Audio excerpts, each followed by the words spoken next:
Vasantdada sugar factory वार्षिक सभा आणि पारितोषिक वितरण समारंभ 23 जानेवारी रोजी पार पडणार आहे। शरद पवारांच्या अध्यक्षतेखाली सभा संपन्न होणार आहे। यावेळेला उपमुख्यमंत्री अजित पवार आणि सहकार मंत्री बाबासाहेब पाटील सुद्धा उपस्थित राहणार असल्याची माहिती दिलीप वळसे पाटलांनी दिली।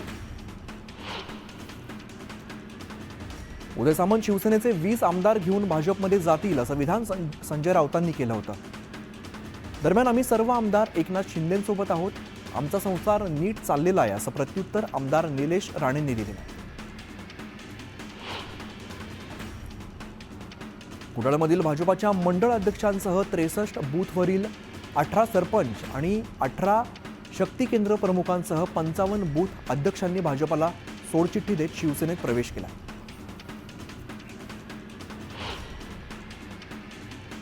नांदेडमध्ये आगामी निवडणुका मवियासोबतच लढणार असल्याची घोषणा शिवसेना ठाकरे गटाने केली।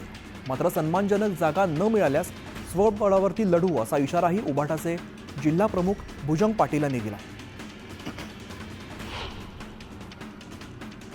आगामी निवडणुका स्वबळावरती लढायच्या की मविया म्हणून हे अजून उद्धव ठाकरे 23 तारखेला जाहीर करतील अशी माहिती सचिन अहिर यांनी दिली।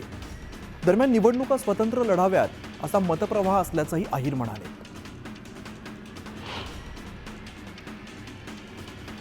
दादा भुसे यांनाच नाशिकचं पालकमंत्री करा अशी मागणी शिवसैनिकांनी केली।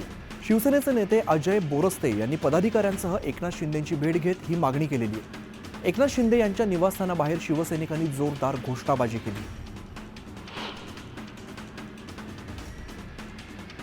नाशिकच्या पालकमंत्री पदाचा निर्णय मुख्यमंत्री उपमुख्यमंत्री ठरवतील अशी प्रतिक्रिया छगन भुजबळांनी दिली आहे। तर जो कोणी पालकमंत्री होईल त्याने कुंभमेळ्याच्या दृष्टीने चांगलं काम करावं अशी आशा भुजबळांनी व्यक्त केली।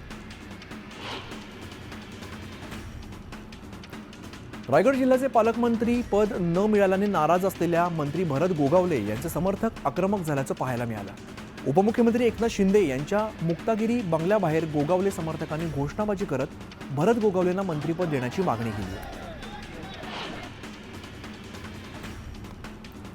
पालकमंत्रीपदाचा आम्हा सगळ्यांना नाद आहे, पण आमच्यामध्ये होतो आहे वाद अशा शब्दामध्ये रामदास आठवलेंनी पालकमंत्र्यांबाबत प्रतिक्रिया दिलेली आहे। मुख्यमंत्री दावोस दौऱ्यावरून आल्यानंतर पालकमंत्री पदाचा वाद मिटेल असं आठवले म्हणाले। बीड खंडणी प्रकरणातील वाल्मिक कराडसह सर्व आरोपी आणि PSI राजेश पाटील एकत्र असल्याचे CCTV फुटेज समोर आलेले आहे। दरम्यान या फुटेजची सखोल चौकशी करण्याची मागणी संतोष देशमुखांचे बंधू धनंजय देशमुखांनी केली।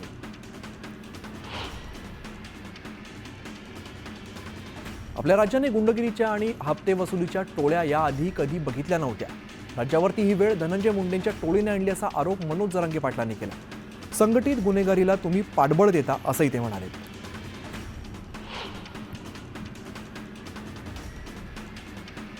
खंडणीच्या गुन्ह्यातील संशयित वाल्मिक कराड प्रकरणात पुण्यातील भाजपाचे माजी नगरसेवक दत्ता खाडे यांची CID कडून चौकशी करण्यात आली आहे। यावरती आता दत्ता खाडे यांनी प्रतिक्रिया दिली आहे। माझा या प्रकरणाशी काही संबंध नाही, मात्र एकाच जातीचे असल्यामुळे त्यांनी मला चौकशीला बोलवलं असेल असं खाडे म्हणाले। खंडणी प्रकरण ही खंडणी नव्हतीच तर इलेक्शन फंड होता। निवडणुकीसाठी लागणारा पैसा खंडणी आणि दादागिरीतून वसूल केला गेला असा आरोप शरदचंद्र पवार पक्षाचे नेते जितेंद्र आव्हाडांनी केला।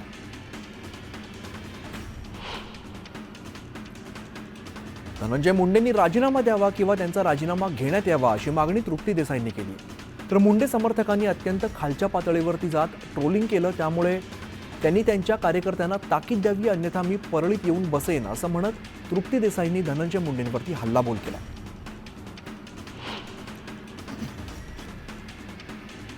खंडणी प्रकरणातील आरोपी वाल्मिक कराड, त्याची पत्नी ज्योती जाधव हिच्या नावावरती बीडच्या मांजरसुंबा गावात 9 एकर जमीन आहे।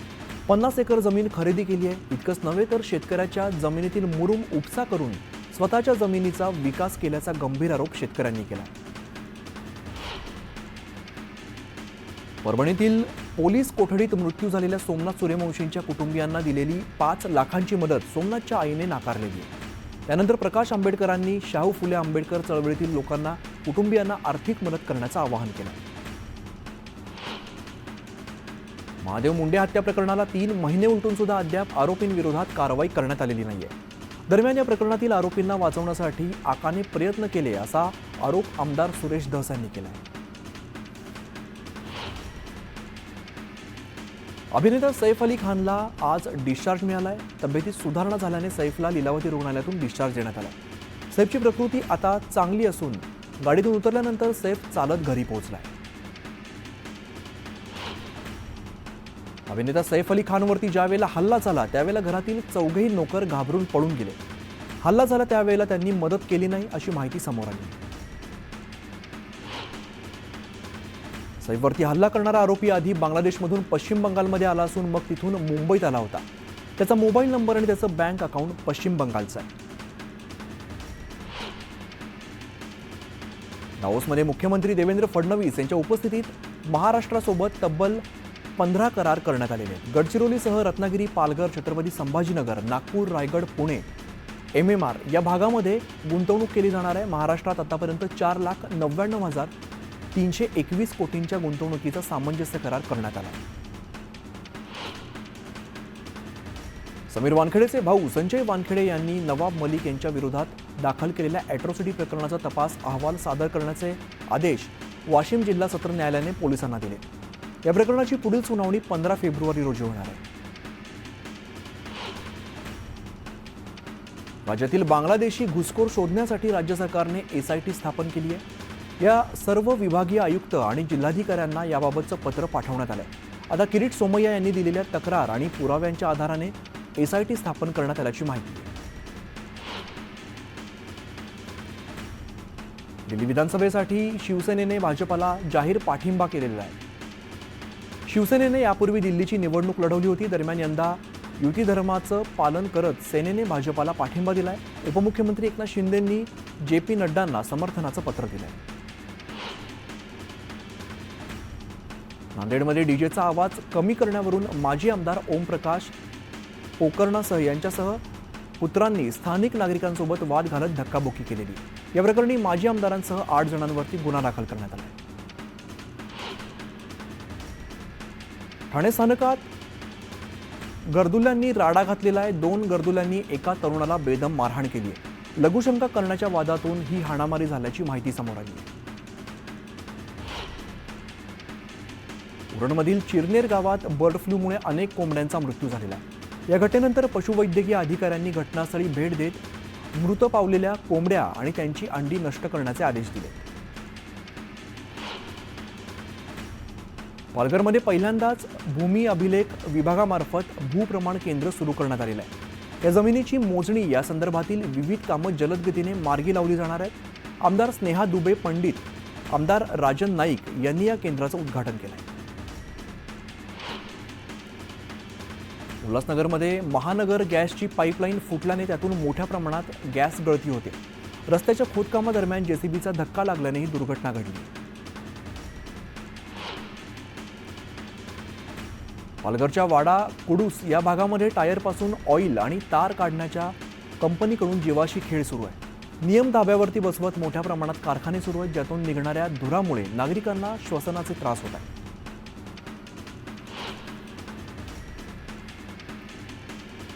पिंपरी चिंचवड शहराला पाणीपुरवठा करणारी 4 फूट व्यासाची मुख्य पाईपलाईन फुटलेली आहे. त्यामुळे लाखो लिटर पाणी रस्त्यावरती आलंय.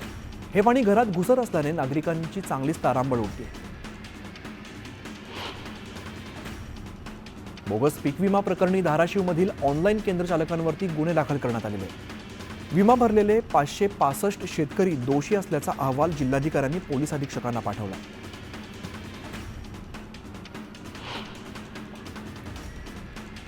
₹1 पीक विमा या योजनेत घोटाळा झाल्याचा आरोप आमदार सुरेश धस यांनी केलेला होता. बोगस अर्ज आणि गैरव्यवहारांमुळे योजना बंद करण्याची कृषी विभागाने सरकारला शिफारस केली आहे. योजनेत गैरव्यवहार झाल्याचं प्राथमिकदृष्ट्या निदर्शनास आलं असं कृषी मंत्री माणिकराव कोकाटे म्हणाले. दरम्यान योजनेचा निर्णय कॅबिनेटमध्ये होईल असंही कोकाटेंनी सांगितलं. तसंच 4 लाखांहून जास्त अर्ज बाद केल्याची माहिती त्यांनी दिली आहे. बोगस पीक विमा प्रकरणात सरकारचा सहभाग नाही हे जर सिद्ध करायचं असेल तर 4.25 लाख बोगस अर्जदारांना गेल्या 5 वर्षात किती पैसे दिले गेले याची माहिती शासनाने जाहीर करावी असं आव्हान शरदचंद्र पवार पक्षाचे नेते जयंत पाटलांनी दिलं. जळगाव जिल्ह्यातील भुसावळ तालुक्यात झालेल्या अवकाळी पावसामुळे शेतकरी चांगलाच अडचणीत सापडला. एकीकडे सोयाबीन आणि कापसाला फटका बसलाय तर दुसरीकडे दरांमध्ये घसरण झाल्याने शेतकऱ्यांनी कापूस साठवून ठेवलेला आहे. कापसाला हमीभाव देण्याची मागणी शेतकरी करतायत. जळगावच्या चोपड्यात तूर काढणीला सुरुवात झालेली आहे. दरम्यान गेल्या वर्षीच्या तुलनेत तुरीच्या दरात 2,000ची घसरण झाल्याने शेतकरी वर्गामध्ये चिंतेचं वातावरण पसरलं आहे. आरोग्य यंत्रणेला केस गळतीचं कारण शोधता येत नसेल तर WHOच्या पथकाला पाचारण करा अशी मागणी ठाकरे गटाने केलेली आहे. बुलढाणामध्ये गेल्या 20 दिवसांपासून टक्कल व्हायरसची दहशत असल्याने उभाटाच्या वतीने ही मागणी केली जाते. बुलढाणा जिल्ह्यातील मांडका इथे वामन खंडारे यांच्या नवीन घराचं बांधकाम सुरू असताना खोदकामात शेषनागाची मूर्ती सापडलेली. ग्रामस्थांनी या मूर्तीची विधिवत पूजा करून महादेव मंदिरात ठेवली आहे. त्यानंतर मूर्ती पाहण्यासाठी परिसरातील नागरिकांनी मोठी गर्दी केली. जळगाव शासकीय वैद्यकीय महाविद्यालय परिसरात नाशिक आयकर विभागाचं पथक दाखल झालंय अशी चर्चा रंगू लागली आहे. याबाबत वैद्यकीय महाविद्यालयातील अधिष्ठातांना विचारलं असता त्यांनी माहिती देण्यास नकार दिलाय. त्यामुळे हे पथक कोणती तपासणी करण्याबाबत आलंय यासाठी प्रश्नचिन्ह निर्माण झालं. पारनेरमधील सुप्यानजीक असलेल्या जांभूळ ओढ्यामध्ये रसायन मिश्रित पाणी सोडल्याने विहिरीचं आणि पाईपलाईनचं पाणी दूषित झालेलं आहे. त्यामुळे गवतासह लोकांचं आणि जनावरांचं आरोग्य धोक्यात आलंय. जवळच्या वाजोळा, जोगलखेडा, साकेगाव आणि भानखेड्यामध्ये शेतकऱ्यांनी कृषी पंपाचं वाटप करण्यात आलेलं आहे. कृषी पंप योजनेअंतर्गत सहाय्यक कृषी अधिकाऱ्यांनी कृषी पंपांचं वाटप केलं आहे. सातारा जिल्हाधिकारी कार्यालय आणि पाटण तहसील कार्यालयातील महसूल विभागाने हेळवाक इकडे शासन आपल्या दारी उपक्रम राबवलेला आहे. 277 वारसांना वारस नोंद दाखवल्याचं वाटप करण्यात आलंय. त्याचबरोबर गोपीनाथ मुंडे अपघाती विमा सानुग्रह अनुदान देण्यात आलंय.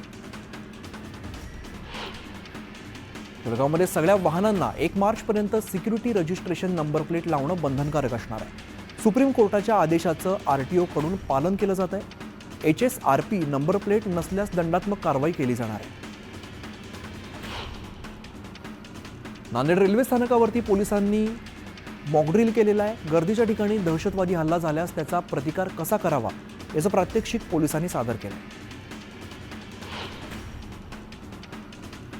बर्ड फ्लूमुळे झालेल्या कावळ्यांच्या मृत्यूनंतर उदगीर शहर प्रशासन अलर्ट मोडवरती आलेलं आहे. शहरातील महात्मा गांधी उद्यान आणि हुतात्मा स्मारक नगर परिषदेकडून सील करण्यात आले. वाशिम जिल्ह्यात महावितरणकडून बसवण्यात येणाऱ्या स्मार्ट मीटरमुळे मीटर रीडरवरती उपासमारीची वेळ येणार आहे. त्यामुळे मीटर रीडिंग करणाऱ्या कर्मचाऱ्यांनी 1 फेब्रुवारीपासून आंदोलनाचा इशारा दिला आहे. अहिल्यानगरच्या दिल्ली गेट परिसरात संजय राऊतांविरोधात शिवसैनिकांनी जोडेमारो आंदोलन केलं आहे. एकनाथ शिंदेंवरती केलेल्या टीकेच्या निषेधार्थ शिवसैनिक आक्रमक झालेत. संजय राऊतांना कोणीही काळं फासल्यास 1 लाखांचं बक्षीस दिलं जाईल अशी घोषणा जिल्हाध्यक्ष सचिन जाधव यांनी केली. वाशिमच्या जिल्हा कृषी अधीक्षक कार्यालयात स्वाभिमानी शेतकरी संघटनेनं ठिय्या आंदोलन केलेलं आहे. खरीप आणि रब्बी हंगामातील पीक विमा देण्याची मागणी आंदोलकांनी केली आहे.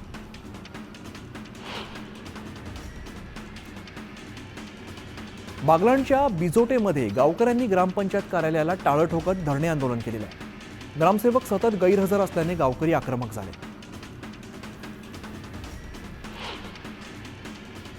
या सगळ्या वेगवान बातम्यांनंतर एक छोटासा ब्रेक घेतो आणि लगेचच परत येतो. पाहत राहा न्यूज 18 लोकमत.